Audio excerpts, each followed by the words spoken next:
Let's try a little movement test. So grab a block or a foam roller and place it between your hands. This is going to, and make sure your wrists are blocked as well. This way your hands cannot get closer together. They stay the same distance apart. And then try to take your elbows so they are in line with your shoulders, directly in front of you.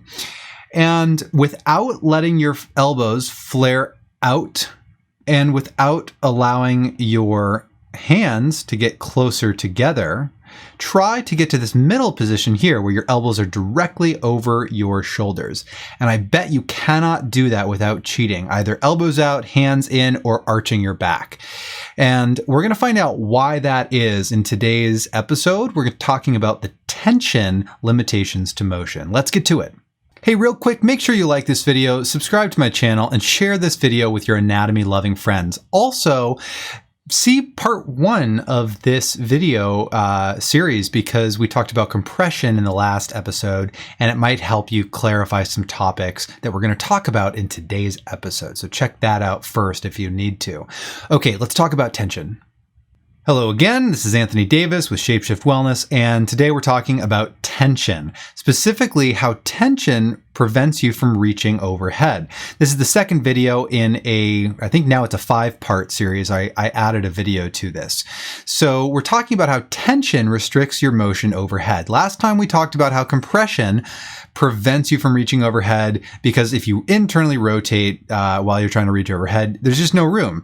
And we explored that through this quiz right here. Pause the video if you want to, if you haven't seen this before, and try to answer it. But basically, if this shoulder is internally rotated, you can't actually reach overhead, not all the way, right? Not if you start from a completely internally rotated position.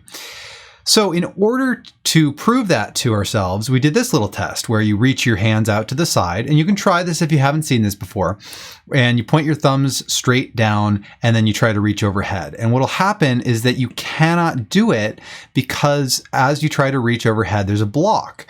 There's just stuff in the way. But if you do the opposite and you reach your arms to the side with your thumbs pointing up and then try to reach overhead, well, what did you do? You externally rotated your humerus and your glenohumeral joint, shoulder joint here, and then suddenly you could reach all the way overhead. We discovered last time that that was because of compression of the subacromial space. So this test led us to believe that, well, obviously then we have to externally rotate. Now, it's very common for yoga teachers, personal trainers, movement people, Pilates, therapists even, massage therapists, chiropractors, physiotherapists, to take little bits of information like this and then just assume that it always applies to everybody. And so let's do it as much as possible. More is better. So we're going to try and explore the other end of that spectrum so we can find some balance today. So if we try to actually externally rotate as much as possible while reaching overhead, this is what happens. If we start from a maximally externally rotated position right here, as we go up and we start to elevate the arms, then what's going to happen is that eventually we have to spin the arms internally a little bit. We have to spin the arms internally, just a little bit.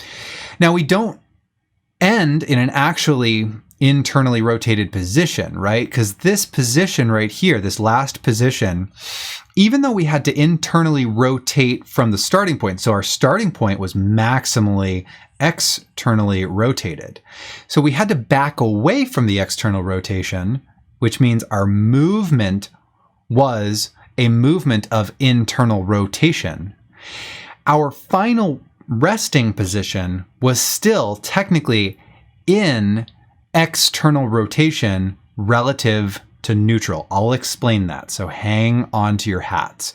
But the point is that without getting your arms to your hands together or your elbows flaring out or arching your back, it's impossible to maintain maximal external rotation while you're reaching overhead.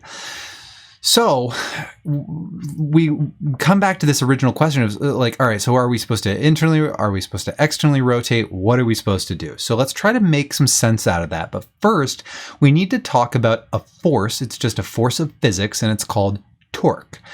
Now, torque is a rotational force around a joint axis. And in the case of the shoulder joint, it is going to limit our ability to reach over our own heads because it creates tension. However, that's not necessarily a bad thing. We want torque because torquing the ligaments or the joint capsule actually creates stability for the joint. It makes your joint stronger. So if you're weight bearing, if you're pushing weight over your own head, or you're doing like a handstand or downward facing dog, and you got a lot of force going through your shoulder, you want torque. It makes you stronger and more stable. But you don't want too much of it because then you literally can't get overhead in the first place. So how do we balance that? So how do we balance that, that force? Now let's take a quick look at those forces. I'll do a demonstration. Okay, so what I've got here is it's a flashlight, and I've wrapped it around this capsule. So I've wrapped this t-shirt around the flashlight because then I can twist it. And what you can see is that when I twist the flashlight, the t-shirt here, this material, this fabric, is supposed to represent the joint capsule of the shoulder. So, and this would be my shoulder, okay? This would be your arm. And when you rotate externally, twist, it literally just winds the capsule up. Okay. Now here's a really important thing that before I torque the capsule, before I put a rotational force into it, I can move this around a lot. I can move up and down, and I can move forward and back, and I can easily kind of just move this all over the place. But what happens is that when I torque it, here, hold on just a second. Here we go. So when I rotate it like this, and I really lock it, there we go, and I lock it into place, that's good because now I can't wiggle the joint. The joint is really, really stable inside of the capsule there. However, when it's locked up like this, I also don't have a lot of freedom of motion to get my arm here over my head. So if I unwind the capsule, I can reach overhead here, but then I want to lock it into place because now it's really stable once I get there. So untorqued, loose capsule, no stability. Torqued capsule, less mobility, but really, really stable in the joint. Okay, I hope that helped. Let's move on. Let's remind ourselves of the rotational spectrum of the glenohumeral, that's your shoulder, joint. So internal rotation would be over here on this end of the spectrum. External rotation would be over here. Neutral is basically your arms like so. Now, let's take this position and translate it to an overhead position. So what would it look like if you actually could internally rotate? Remember, we tried this already with a movement experiment, and we decided that it was actually impossible to technically be on this, it's impossible to be on that end of the spectrum while you're already overhead, okay? So this picture here is only possible on this end of the spectrum because, you know, this isn't a real person. So this person is in an internally rotated position, right? So their joint has swung around like that. Now that is impossible. I hope that you can look at that. Just take one look at this person right here and see that that is an unnatural position. That this is just impossible. Nobody can actually do that, right? It's just not possible. And why? The reason is because of compression. And then on the external rotation end of the spectrum, we did a movement experiment with the block, and we discovered that you cannot get all the way overhead without flaring your elbows out or taking your hands together. Okay, so that was also impossible. So it would be really, really tempting for you to just say, well, okay, if both ends of the spectrum are impossible, and quick reminder, by the way, the reason the external rotation was impossible was because of the torque. If we torque it maximally, then you can't get all the way overhead. Anyway, it would be really tempting for you to then just say, well, okay, then let's just aim for kind of a neutral position. And that's where our arms should be, somewhere in the middle of the spectrum.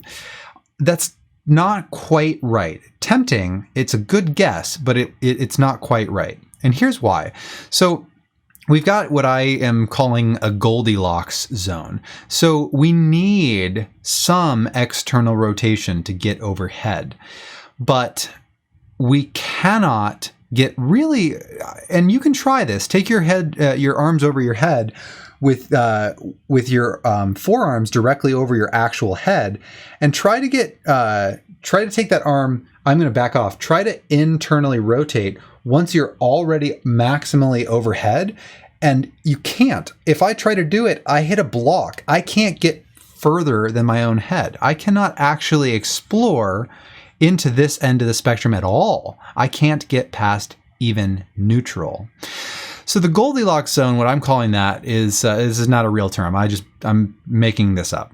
So is somewhere towards external rotation, but keeping in mind that maximal external rotation is impossible. And then it becomes a little bit more possible as we get more towards this spectrum, right? All this was impossible, slightly more possible for some people, slightly more possible for a few more people, slightly more possible for a few more people, right? And then somewhere in the middle is what's really possible for most, like almost everybody. So what that would look like is something like this, where you've got your arms kind of in between that neutral position and that externally rotated position. So you're technically in external rotation, but it's really not. It's not really possible to maintain completely maximal external rotation. But we want as much as possible because that torque is good for stability of the joint. So let's look at a yoga pose. If we were to take a yoga pose like downward facing dog, here I'll scoot out of the way of this guy. If we were to look at the same rotational spectrum here with downward facing dog, if you could actually rotate internally while you were in downward facing dog, it would look like this guy right here. And I hope you can see that this is just totally unnatural. The only reason that this thing is, this creature is in this position is because it's not a real human being. You cannot do that. You cannot internally rotate when you're overhead.